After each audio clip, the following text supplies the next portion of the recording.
I'll do my best to keep you engaged for the next 20 minutes or so.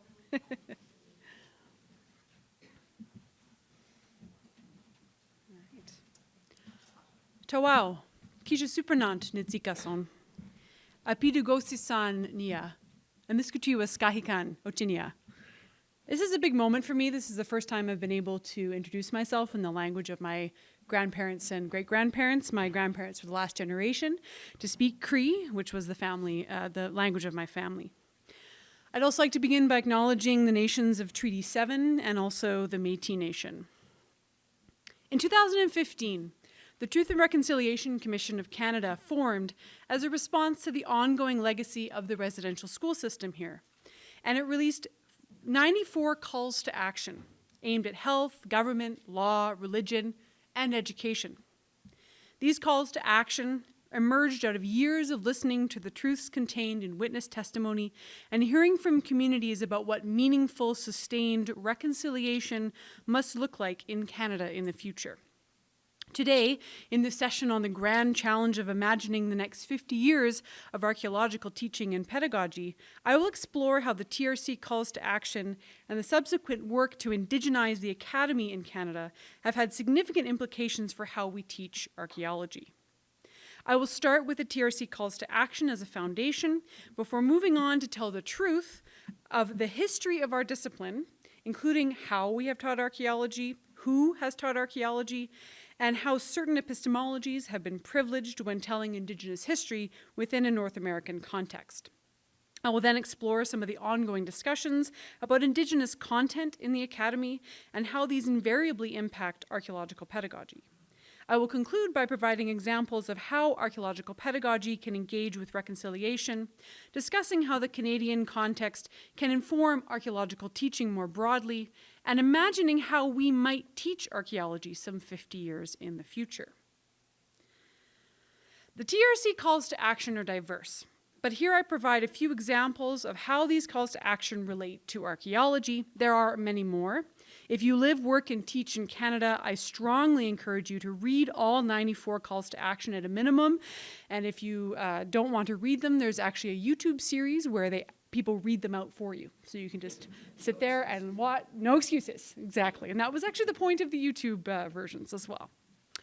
So, several calls to action are aimed at the issue of how European sovereignty is exerted on Indigenous lands. And here we can see how archaeology can work to dispel the idea that no one was here prior to European arrival, as we all know, by showing the depth and breadth of Indigenous history on these lands. As educators, we can also learn how to appropriately integrate Indigenous knowledge systems and teaching methods into our classrooms, especially those of us who teach the history and archaeology of Indigenous peoples, which many of us in North and South America do. One area where I think archaeologists have a clear contribution to make toward reconciliation is in the use of our knowledge and techniques to help find burial locations of students who died at residential school, and there is a specific call to action on this. Our methods of non-invasive near-surface remote sensing, for example, can be used to help communities find and mark locations of these lost children, and I think there's actually a couple of papers on that in an upcoming session here at Chacmool. There are more areas where the calls to action speak to archaeology, but I also want to look at how the TRC impacts how we teach archaeology, because that's the focus of this session. The Truth and Reconciliation Commission asks us first to tell the truth before we can move on to the work of reconciliation. Truth first. So, what about the truth of archaeology? What do we need to face about our discipline before we can begin to engage with reconciliation? Before we decolonize a discipline? I suggest we need to examine more closely how archaeology upholds the structures in our society that contribute to the ongoing oppression and dispossession of Indigenous peoples before imagining a decolonial future for archaeology where reconciliation is possible. Truth first. In 2017, many archaeologists would agree that archaeology has colonial roots, and we've heard that discussed already in places today, especially those working in former colonies such as North America. But this is often something that is noted and then moved on from. Introductory classes in archaeological method may frame the discipline in terms of antiquities collecting and European fascinations with the other, but also in relation to the rise of scientific thinking and rational and evidence-based research. Previous archaeological misinterpretations, such as the famous myth of the mound builders, are refuted through the use of evidence and analysis. Archaeologists use data to prove that the mounds of Eastern North America were built by Indigenous peoples. Introductory courses may also include a lecture or two on collaborative or Indigenous archaeology in certain contexts, on post-colonial archaeology, on ethics, on the importance of the past for the future. In these teaching contexts, however, archaeologists often remain positioned as the experts on and stewards of the past, even if they work by, for, and with Indigenous communities, rather than on them. One need only to look to codes of ethics of professional societies, highlighted this morning by George Nicholas, such as the CAA and the SAA, to see that stewardship remains positioned at the center of archaeology. We protect the past writ large against those forces who seek to destroy it, and this has only become further crystallized in North America with increasing perceived threats to heritage. However, in North America, as well as in other parts of the world, the material pasts we protect are not usually made by our ancestors. What, therefore, gives us the right to study, protect, and teach Indigenous pasts? I think this is a really important question we have to ask ourselves. So here I'm going to talk about a few things which I see as central to us telling the truth about our discipline. And I'm going to start with two. So I'm going to start with colonialism and settler colonialism. So archaeology is not merely colonial in its roots. It is deeply implicated in ongoing settler colonialism as a structure, in the classroom, in the lab, and in the field. Pointing out the colonial origins of archaeology does not work to dismantle the structures of our discipline that continue to hold up settler colonialism. So I'm going to give you some definitions, and here I'm going to draw on a number of scholars, including Patrick Wolfe, Lorenzo Veracini, Linda Tuwai Smith, and Eve Tuck, and Kay Wayne Yang. So let's start with colonialism. It's important to distinguish between colonization, colonialism, and settler colonialism. So what do we mean here? First, colonization is the process of establishing, controlling, and inhabiting a colony. It has an endpoint after which we become post-colonial. Settler colonialism, on the other hand, refers to the structures of settler society established through colonization, where it normalizes the settler as the rightful inhabitant of the land. It contributes to the ongoing erasure of Indigenous peoples through assimilationist policies, and residential schools was very explicit, trying to take the Indian out of the child. And this has ongoing effects for many Indigenous families, including my own.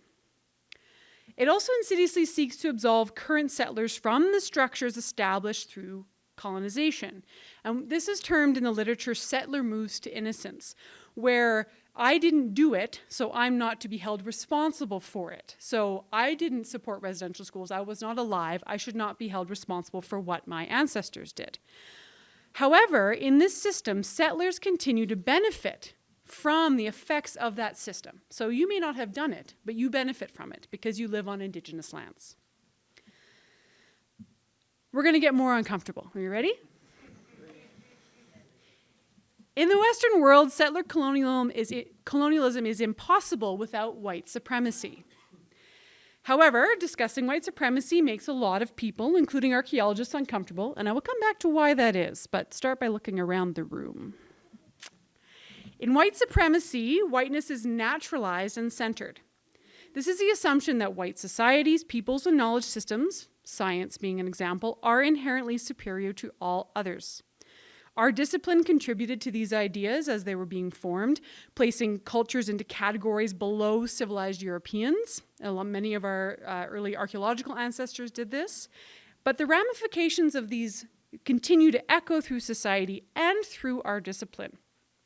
I am particularly attentive to this because if I didn't start off in Cree, you may not have known that I'm Indigenous because I'm white-coated. And that gives me white privilege because I benefit from people perceiving me as white. So, white supremacy, settler colonialism are these structures that I'm trying to get at. But we also need to be careful about using the term decolonization. This is an important concept that can inform how we think through the future of our discipline.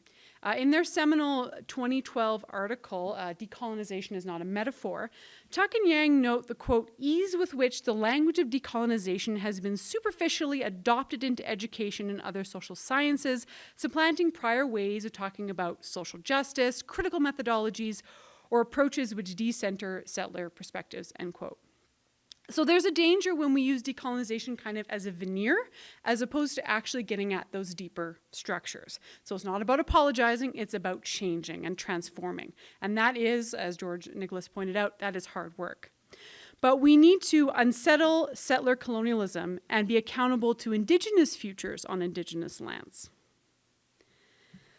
So, how is archaeology part of settler colonialism and white supremacy? There are many, many examples, but I'm going to examine one.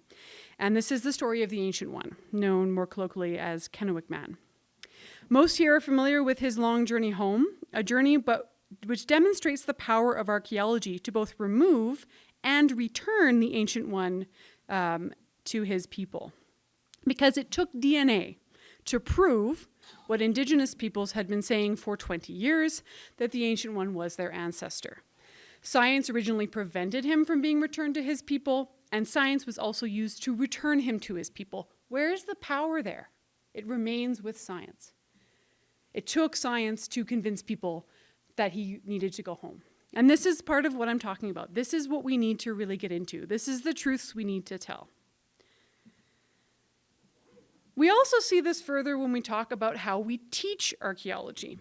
So let's look at some of the fundamental assumptions which are often introduced when we teach our students, and I'll bet all of you have learned a version of this in a classroom or have taught it, or both, and that includes me. I have both learned this and taught this. First, archaeologists have a right to study all human history for the good of everyone. Second, archaeology, because it relies on science and data, is the best way to know the unknown human past. And third, that archaeologists are the rightful stewards of the material past. So we need to ask ourselves why these exist. Why are we the stewards? Why is science the best way to tell the past? What about other knowledge systems, other accounts of history? Why do we have the right to study history that is not our own? And this is particularly complex in colonial situations, and I recognize that in some cases, you may be working on your own history if you're not working in a colonial context. And so but these are still good questions to ask. What are the systems that give us these rights? And what are the privileges that come with it? I now want to turn to who teaches archaeology. So another way to look at this is looking at the people who constitute teachers in archaeological classrooms. I acknowledge that archaeological teaching happens in many, many contexts, but most professional archaeologists are trained through post-secondary institutions, regardless of where they end up. So let's have a look at the academy. And that's my position. I'm in the academy myself, so that's the area I'm most familiar. So I began with the classic, I searched for archaeology professor. This was done in Edmonton a couple of weeks ago, and this is a screenshot from the first page of HITS. There are 28 men, 25 of whom are white, and Indiana Jones occurs 3 times. River Song, not at all, unfortunately. And there are 3 men of color. There are 3 white women, and no one who is visibly Indigenous. I'll also, if you can see them, the first suggested search term is hot male. Just leave that one there. Interesting. Or maybe that says something about my searches. I'm not quite sure. Yeah. A Google search, while provocative, is also very significantly shaped by where you search from, what Google's algorithms are. So it's just a little snapshot, but it's a fun one. But I did go to some other data, because we're archaeologists after all, right? We like data. So this is from the Society for American Archaeology when they do their regular survey of its membership. They ask questions about the delivery of essay services, engagement with the organization, etc., but they also collect some interesting demographic data. So this is a graph showing the ethnic categories collected by the SAA. What I have here is white / Caucasian, Hispanic, Native American / Alaskan Native / Native Hawaiian, African American, and Asian. There are two others. There's a mixed and an other category, which are not shown on this graph, which collectively account for about 5 to 6% in any given year. I could give a whole paper unpacking the ways in which this is categorized, but I only have 20 minutes and we're running way behind, so I'll leave it. What does this tell you, though? North American archaeology, which is what this generally represents, remains overwhelmingly white. Some inroads at the SAA are being made in terms of Latinx representation, where we see a significant increase since 2003, but still under 7% of the membership of the SAA is Latinx. Native American representation remains under 1%, and African American under 0.5%, when they make up actually 14% of the US population. That's, again, a whole other paper. So these are primarily US data, and I'm trying to speak from a Canadian context. The Canadian picture might be somewhat different. I doubt it's that different, but we don't have data from Canada, which I think we need to address as well. Now let's look at where people do research. So this is from 2003, which is the most recent example of these data collected by the SAA. The question appears to have been dropped for later surveys. In 2003, 69% of SAA members worked in North America, 11% in Mesoamerica, 6% in South America. So that's 85% of membership doing research in areas where a majority of the archaeology is done on Indigenous pasts. Even though within these categories, people may work on post-contact or for trade or colonial type archaeology, but they're still working on Indigenous lands. Why does this matter? We're looked to as the experts on the past. We are the ones who tell the story of the history of Indigenous peoples of these lands prior to the arrival of Europeans. We're the ones who prove Indigenous occupation through radiocarbon dating and genetics and have long, extensive arguments about who got here first and when.